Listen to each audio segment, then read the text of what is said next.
Hi guys, Michelle here. I just want to give you some nutritional tips that you can use throughout this lockdown period.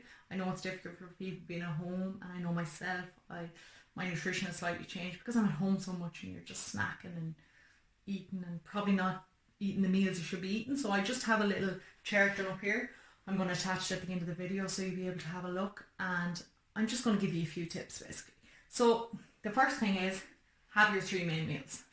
So your lunch, your breakfast, your lunch, your dinner.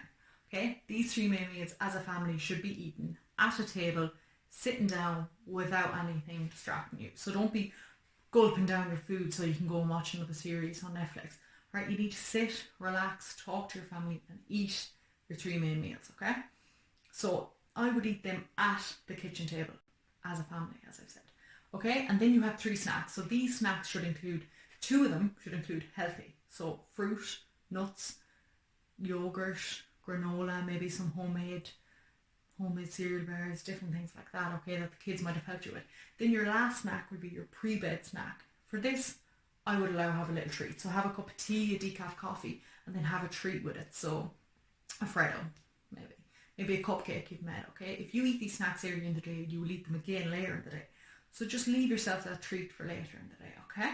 They're my first few tips. My next tip is hydration, okay? A lot of people, me personally, when I'm working, I'm traveling from place to place, I'm drinking in the car, have a bottle of water, constantly drinking.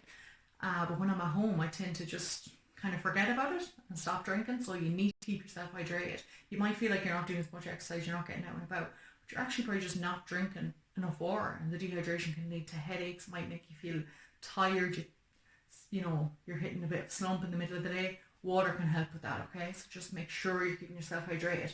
A lot of people have asked about drinking tea and coffee. Now they're at home, they're sitting at their desk, they're maybe working from home on laptops, and they're just drinking coffee, drinking tea. But the thing is, do you drink a cup of tea without having something with it? Probably not. I would have coffee, I would drink coffee, and I wouldn't have to have a treat with it. But what happens is when people are at home, they have cups of teas, maybe with a scone, maybe with a cupcake, maybe with a biscuit. And that's where you're upping your calories, okay? So just be aware of that. There's no problem having tea and coffee. It's kind of what you put into the tea and coffee. So if you're having loads of milk, 2 sugars, and you end up having 10 cups a day, it's a lot of sugar, okay? So just watch out for that. The next thing is yourself back into a plan. Pretend the kids are at school. So if the kids are at school, they're having breakfast, they're having a break, they're having a lunch, they're coming home, they might have a little snack, then they're having their dinner, then they're having a little treat, and then they're going to bed. So you need to try to get that routine back in, not just snack, because what happens is if a child doesn't eat a lunch, they're hungry. So they're going to keep snacking, and then have a massive dinner.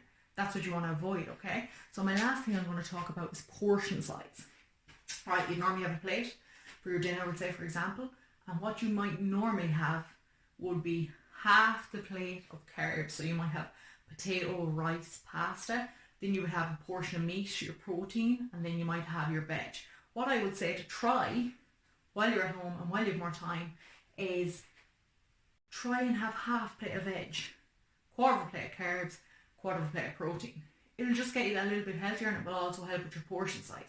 Another thing is you might feel like you don't need snacks because you're not eating as much, and you don't feel like you need to eat as much because you're not doing as much exercise, you're not out and about as much. What I would say is keep your snacks, keep your meals, but decrease your portion size. So for lunch, just, have a sandwich. You might necessarily need to have fruit sandwich and yogurt or whatever. Spread that out into your snacks. For the dinner, maybe use a smaller plate, have a smaller portion. The last tip I would give you would be, if you have kids, it's very hard to keep cooking with kids, so make bunches of dinners. So on a Monday you might make enough spaghetti bolognese for 2 days and freeze half of it, leave it in the fridge, and then Tuesday, if everything is chaotic, you can eat that again. But if Tuesday's alright, cook something else, and then on Wednesday you might want to break from the cooking, get your spaghetti bolognese and have that, okay? So you just want to get back into as normal life as you can, and that really helps. As well, a lot of people are afraid of gaining weight during this period because they're sitting down, they're home, they're not getting maybe their exercise, they're not really in a mood to do that, and they might be in a mood to cook. So I'd say just use this plan, look through it, and just try to get into that routine again. It'll really help. So I just want to thank you for listening to the video. If you do have any questions, don't be afraid to ask. Just put them down below and I'll get back to you. Thank you. Stay safe.